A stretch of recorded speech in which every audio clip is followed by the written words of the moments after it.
എന്താ എന്തിനാ വാതിലടയ്ക്കുന്നത്? അതീ ഡിസ്കഷൻ ഒന്ന് രഹസ്യമാക്കാനാ, മറ്റൊന്നുമല്ല. ഇനി വിനയേട്ടനെ ഇവിടെ ഗിനിപ്പന്നിയെ പോലെ പരീക്ഷണ വസ്തു ആക്കണ്ടാന്ന് ഞങ്ങളങ്ങ് തീരുമാനിച്ചു. ഇവിടുന്ന് മാറ്റാനുള്ള അനുവാദം അവിടുന്ന് തരണം. അതങ്ങനെ ശരിയാവും.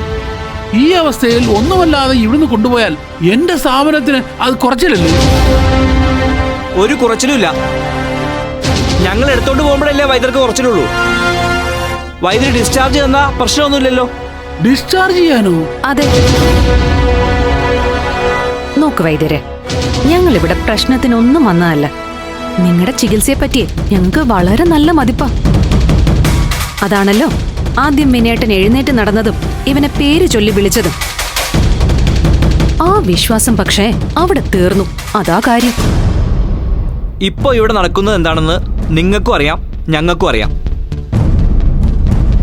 വിനയേട്ടൻ ഈ അവസ്ഥയിലായ കാരണവും അറിയാം. അത് ഇന്ന് ഇവിടെ അവസാനിപ്പിച്ചേ പറ്റൂ.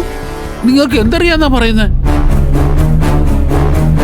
നിങ്ങളെന്താ ഭീഷണിപ്പെടുത്തുകയാണോ? എന്നോട് കളിച്ചാലേ ഞാൻ എന്റെ ആൾക്കാരെ വിളിക്കും. ആൾക്കാരെ മാത്രമല്ല, പോലീസിനെ വിളിക്കും.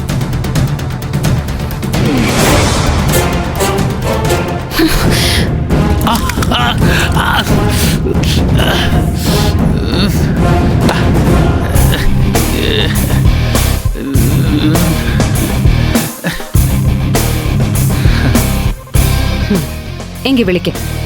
ഇതും കൂടി ചേർത്ത് പരാതി പറഞ്ഞാ മതി. കൈക്കൂലി വാങ്ങി ചികിത്സിച്ച പേഷ്യന്റിനെ ഭ്രാന്താക്കുന്നതിന്റെ വകുപ്പ് ഏതാണെന്ന് അവര് പറഞ്ഞു തരും. എന്താ വിളിക്കുന്നില്ലേ? കൊള്ള പിശാച് വൈദ്യരെ, ഇവിടെ നടന്നതിനൊക്കെ തെളിവും സാക്ഷികളും കൊണ്ടാ ഞങ്ങൾ വന്നിരിക്കുന്നത്. താൻ ഇവിടെ കിടന്ന് ബഹളം ഉണ്ടാക്കി എല്ലാം പുറത്തറിഞ്ഞ തന്റെ ഈ സ്ഥാപനം അടച്ചു പൂട്ടേണ്ടി വരും ഇപ്പൊ തന്നെ. എന്താ അത് വേണോ? അയ്യോ വേണ്ട, നിങ്ങൾ അയാളെ കൊണ്ടുപോയിക്കോ. എനിക്ക് ആരോടും ഒരു പരാതിയില്ല. കേട്ടല്ലോ, നമുക്കേ വൈദ്യര് സാറിന്റെ ഒഫീഷ്യൽ അനുവാദം കിട്ടി. ഇനി വിനയേട്ടനെ കൊണ്ടുപോവാം. പുറത്ത് ആംബുലൻസ് വന്നു കാണും. ഒരു മിനിറ്റ്, ഞാനും കൂടി വൈദ്യരോട് ഒന്ന് യാത്ര പറഞ്ഞോട്ടെ. വൈദ്യരെ, അയ്യോ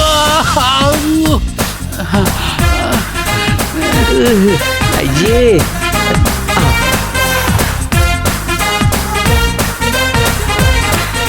ഇതെന്റെ വക.